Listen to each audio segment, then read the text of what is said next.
Mes chers amis, je suis avec quelqu'une. Elle va se présenter sans doute. C'est pas la première fois que vous la voyez. Elle est très sympathique, très chic. Elle va nous parler, nous partager de ce qu'elle a vécu aujourd'hui. Elle va essayer de parler fort pour que vous puissiez l'entendre.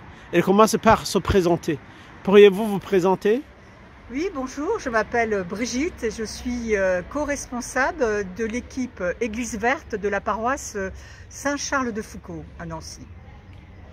Alors, aujourd'hui, il se peut que c'était un jour spécial.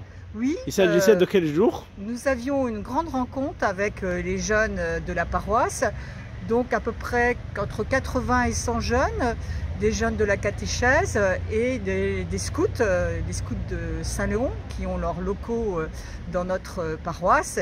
Et nous avons parlé ensemble à partir d'un petit extrait de Laudato Si, de comment nous, tous ensemble, nous faisions en sorte de préserver, de protéger notre maison commune qui est la terre. C'est très important parce que j'ai compté, il y avait ça 30 jeunes.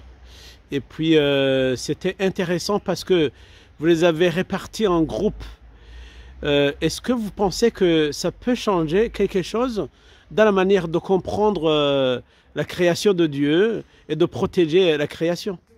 Oui, je pense que tous ces échanges, et nous le savons, les jeunes sont très mobilisés, les scouts particulièrement, mais l'ensemble des jeunes pour défendre notre planète.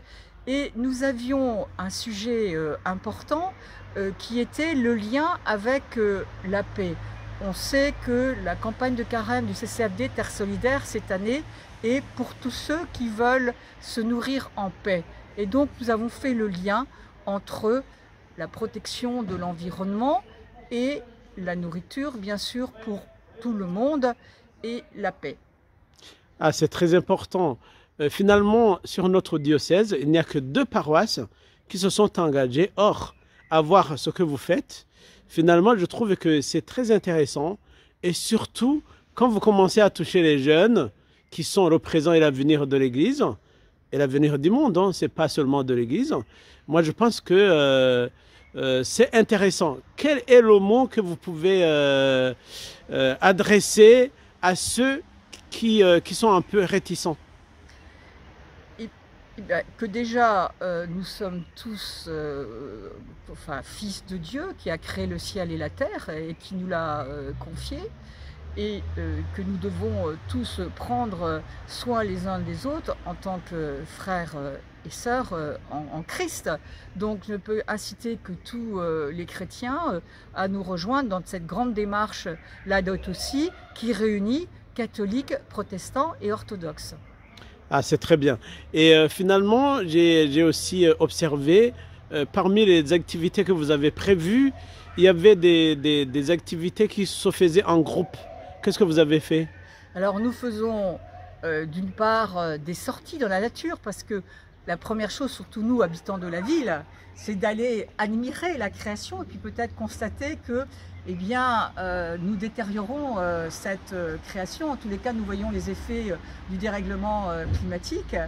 Nous avons des animations auprès des jeunes, et notamment comment inventer notre vie et des vies heureuses mais bas carbone.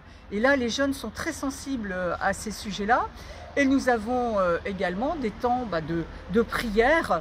Nous réfléchissons ensemble sur un chemin de croix, pas à pas, qui prend en compte toute notre manière de vivre, et le Christ ploie aujourd'hui sur nos péchés de consommation, hyper-consommation. Donc c'est vraiment un chemin de croix aujourd'hui.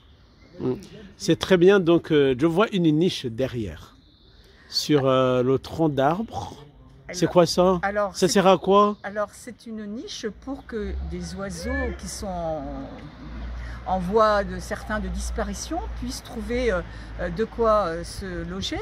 Et donc c'est un nichoir à mésange bleu, et on voit bien qu'on est dans un jardin partagé, donc partagé avec tous les habitants du quartier qui peuvent venir admirer, cultiver, profiter des fruits ou des fleurs, mais aussi avec les animaux. Et donc nous partageons, grâce aux scouts qui ont installé ce nichoir, avec les mésanges bleus. On espère les voir prochainement. Oh, c'est merveilleux. Bonne continuation. Je pense que vous toucherez beaucoup de cœurs et beaucoup de personnes à travers vos réalisations. Et c'est dans ce but que je fais cette interview. Que le Seigneur vous bénisse avec vos collaborateurs. Merci. Vous en avez autant, non? Nous sommes 9, mais nous espérons être nombreux. Ah, vous avez préparé ça avec qui alors? Avec Yolande, avec Sylvie, avec Gilberte et avec les Jean-Guy et les catéchistes, notamment Nicolas, Justine, Olivier. Voilà, je n'ai peut-être oublié, qui m'excuse. Ouais, il n'y a pas de souci. Merci beaucoup, la paroisse est ravie de vous avoir. Merci. Allez, merci. Je montre aux téléspectateurs ce jardin magnifique. J'en profite. C'est le moment de faire connaître la création. Tout ce que Dieu a créé est merveilleux. C'est le jardin partagé. Il y a des fleurs qui commencent à pousser. De l'autre bout, il y a des jardins. Les gens viennent les cultiver. Et parmi les personnes qui s'en occupent, il y a même des non-catholiques. C'est ça qui est très impressionnant. Donc Brigitte nous a dit que même les gens du quartier, ils ont leur place. Ils peuvent venir ici.